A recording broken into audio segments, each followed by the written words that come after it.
Hey, what's up YouTube? This is Andrew, 1/3 of 3 Sports Psychos, coming at you with a 2015 New York Islanders season preview. First, I want to tell you a little something about myself. I'm a big baseball fan. That's my first sport. I'm a Mets fan. My second sport is hockey, and I'm a big Islanders fan. And I also follow basketball and football, the Jets and the Knicks. Tonight's a big night for the Islanders. First night in Brooklyn. Sadly, no more Nassau Coliseum. But they're opening their season against the Chicago Blackhawks, who are the defending Stanley Cup champions. Tonight, there's no Thomas Hickey, because he's out with an upper body injury for the next couple weeks, and Jaro Halak is not starting with an injury.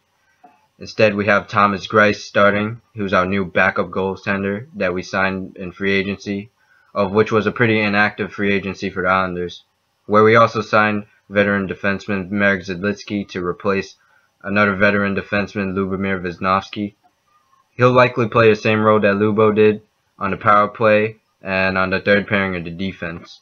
I'm expecting a pretty big year for the Islanders because overall this is basically the same team as last year, except in my opinion, a better backup goalie with Thomas Greiss now over Michael Neuwirth, and also the young core of Brock Nelson, Anders Lee, and Ryan Strome have more experience, one more year of experience under their belt.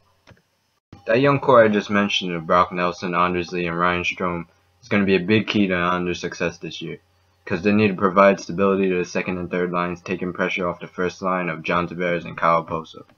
Another key to the Islanders is the special teams.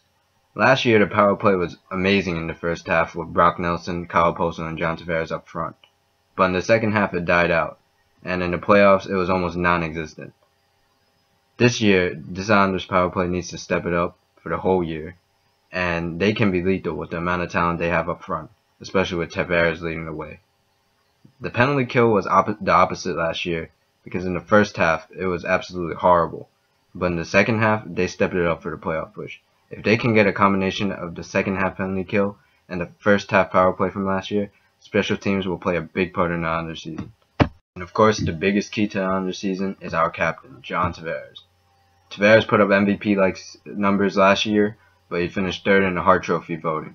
This year, I expect him to be at least second in the Hart Trophy voting, putting up another MVP caliber season, putting up at least 90 points, leading the Islanders to another playoff push.